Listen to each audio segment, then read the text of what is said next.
नमस्कार दोस्तों, आप देख रहे हैं राष्ट्र न्यूज़ और कुरुक्षेत्र में आज हम बात करने जा रहे हैं छात्र राजनीति की। हमारे साथ में एबीवीपी के प्रत्याशी कुलदीप सिंह जुड़ने जा रहे हैं। उनकी छात्र राजनीति किस तरह की है, वो छात्र राजनीति को लेकर के क्या मुद्दे के साथ चुनाव लड़ रहे हैं, उनका कैरियर क्या रहा है, सुखाड़िया यूनिवर्सिटी में पढ़ने वाले छात्रों के लिए किन मुद्दों पर लगातार वे बात करते रहेंगे, इन सभी मुद्दों को लेकर के हम लगातार उनसे बात करेंगे।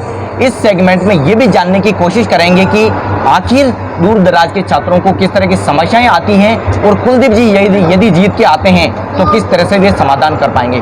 कुलदीप जी, सबसे पहले तो इस चुनाव को लेकर के आपकी तैयारी पूरी हो चुकी है, नॉमिनेशन भी हो चुका है, लेकिन आप छात्र राजनीति में किस तरह से आए हैं, आपका परिचय बताएं। सबसे पहले तो आपका बहुत बहुत धन्यवाद, मुझे यहाँ बुलाया। छात्र राजनीति में मैं आने का ये छात्र हितैषी था, छात्रों के लिए काम करता था। उन्होंने छात्र संघ अध्यक्ष प्रत्याशी बना दिया, उनके विश्वास ने बनाया मुझे। उनके विश्वास के भरोसे पर मुझे अखिल भारतीय विद्यार्थी परिषद ने मुझे अध्यक्ष प्रत्याशी बनाया।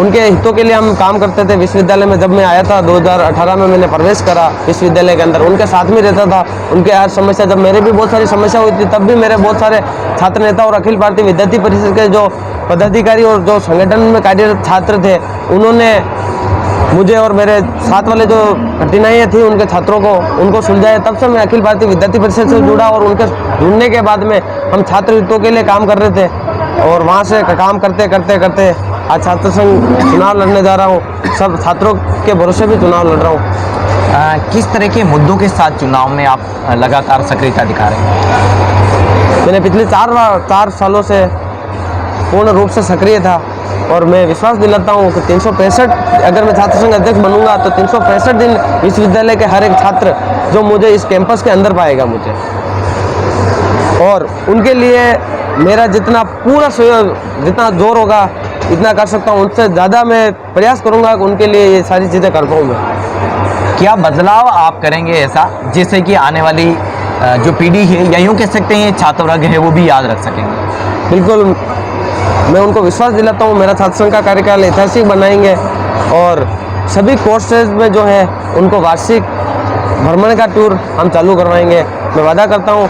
और पूरे विश्वविद्यालय में सबसे बड़ी चीज़ आती है कि जब छात्र यहाँ पढ़ने आता है तो उनको नौकरी की ज़रूरत होती है। छात्र पढ़ता है नौकरी के लिए पढ़ता है, उनकी घर की परिवार की यही आशा रहती है कि भाई पढ़ने जा रहा तो उसको कहीं न कहीं अच्छी नौकरी मिले। तो विश्वविद्यालय में मैं सबसे ज़्यादा फोकस उसको प्लेसमेंट सेल पे जोर लगाऊंगा और जो भी मेरे विश्वविद्यालय के अंदर अनुभवी प्रोफेसर है उनको अपनी लाइब्रेरी में ऐसी व्यवस्था कराऊंगा कि उनको प्रतियोगी परीक्षाओं के लिए वो गाइड कर सके, उनका अनुभव वो साझा कर सके, ताकि हर एक छात्र को उस अनुभव से कहीं न कहीं वो प्रतियोगी परीक्षा में वो काम आए और उससे वो आसानी से उस टास्क को पार कर सके। मेरा तो यही मानना है कि मैं विश्वविद्यालय के अंदर हर एक छात्र पढ़ने वाले के दिल में ये आशा जगा दूंगा कि सुखाड़िया विश्वविद्यालय में पढ़ने से सीधे अपन नौकरी पाएंगे। मैं आपको विश्वास दिलाता हूँ, ये आशा मैं हर एक छात्र के दिल में जगा दूंगा। विश्वविद्यालय में पढ़ने वाले छात्र का 90% कहीं न कहीं नौकरी लगेगी, ये मैं गारंटी के साथ कह रहा हूँ। दोस्तों, कुलदीप जी ने एक बहुत बड़ी बात कही है, अगर जीत के आते हैं तो हम छात्रों को रोजगार की भूमिका तय करेंगे। जो भी छात्र यहाँ से पास आउट होते हैं उनके लिए हम यहाँ रोजगार का साधन यानी कि एक ऐसी सेल तैयार करेंगे जिसमें उनको रोजगार मिल सके। कुछ और मुद्दों पर बात करते हैं। लगातार ग्रामीण क्षेत्र से लोग यहाँ जुड़ते हैं, लेकिन आज भी ऐसे कई एरिया, ऐसे कई सारे गाँव हैं जो कनेक्टिविटी के रूप में नहीं है, जिनको साधन पूरी तरह से नहीं मिलते हैं, बसों के लिए इंतजार करना पड़ता है। आपको छात्रों के बीच में जाने का मौका मिल रहा है, क्या क्या मुद्दे आपको देखने को मिल रहे हैं, क्या क्या समस्याएं देखने को मिल रही है और किस तरह से निवारण किया जा सकता है?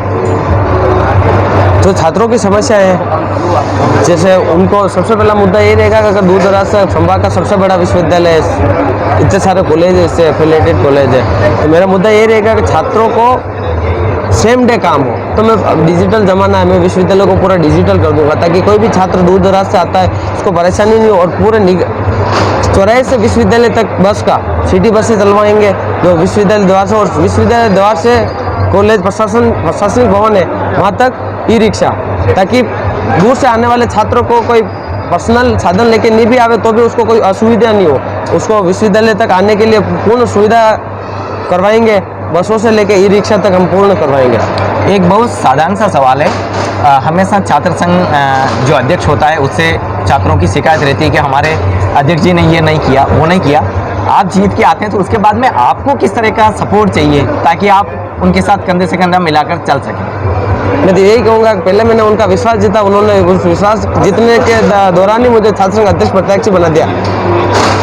मैं और उनका पूरा भरोसा है मेरे ऊपर कि छात्र संघ चुनाव अगर मैं जीतूंगा तो ये मेरा जो कार्यकाल रहेगा वो ऐतिहासिक रहेगा। उनको पूर्ण विश्वास है क्योंकि उन्होंने मुझे अध्यक्ष प्रत्याशी बनाया है। एक सबसे बड़ा सवाल है, आप कानून से यानी कि लॉ से जुड़े हुए हैं, लॉ के स्टूडेंट हैं और आप समस्या को बहुत अच्छी तरह समझते हैं। समाज में वर्तमान का ऐसा दौर है जहाँ पर घटनाएं बहुत कुछ होती है, बेटियों को आप हर सुविधा देने की कोशिश करते हैं, लेकिन इस विश्वविद्यालय की बेटियाँ क्या सुरक्षित रह सकती हैं? जैसे कि हमारे चैनल की एक मुहिम है सुरक्षा कवच, जिसमें हम जूडो कराटे और सेल्फ डिफेंस की बात करते हैं। क्या आप जीत के आते हैं तो ऐसा उन बेटियों के लिए हो सकता है जिसमें कि हमारे कॉलेज में या फिर प्रत्येक कॉलेज के अलावा यूनिवर्सिटी में जूडो कराटे की व्यवस्था की जा सके, उस तरह की ट्रेनिंग की, ताकि वो आने वाले समय में उनको उस तरह की टिप्स भी मिल सके? मैं यही कहूँगा कि विश्वविद्यालय के अगर छात्र संघ अध्यक्ष बनता हूँ, 1 महीने के अंदर मैं सेल्फ डिफेंस का, आत्मरक्षा का गर्ल्स को क्लासेस लगवा देंगे। उनका ऐसा प्रयास करेंगे कि विश्वविद्यालय में पढ़ने वाली सारी गर्ल्स इतनी पावर में आ जाएगी कि वो खुद की सुरक्षा खुद कर पाए। ये प्रमुख मुद्दा रहेगा और उस पर हम 110% उस पर काम करेंगे। स्कूलों में भी क्या इसको इनिशियली लागू की जानी चाहिए ऐसे एजुकेशन, मतलब उसको हम अगर बात करें तो पाठ्यक्रम में भी लागू किया जा सकता है? बिल्कुल, इसको आत्मरक्षा का, जैसे वर्तमान में ऐसी बहुत सारी घटनाएं अपने प्रदेश में और पूरे देश में सामने आती है, तो इसका एक ही उपाय है, हम यही कर सकते हैं कि उसका आत्म सुरक्षा कैसे कर जाए। तो जब आदमी स्वयं अपनी आत्म सुरक्षा अगर कर पाएगा तो ही वो इन चीज़ों से बच पाएगा, अपराधों से बच पाएगा। तो सबसे पहला हमारा मुद्दा ये जो है, आपने बताया, हम इस पर पूरा काम करेंगे और 110% इस पर हम काम करेंगे। बहुत कम समय इस बार मिला है, छात्रों का दिल जीतने के लिए किस तरह की मशक्कत करनी पड़ रही है, क्या क्या किस तरह से जाना पड़ रहा है? बिल्कुल, जो इतने लंबे समय से जो मैं काम कर रहा था तो मुझे कोई मुश्किलों का सामना नहीं करना पड़ रहा, क्योंकि इतने समय से उनके साथ में रह के काम कर रहा था, तो मुझे वो साथ में रह के मेरा काम कर रहे हैं।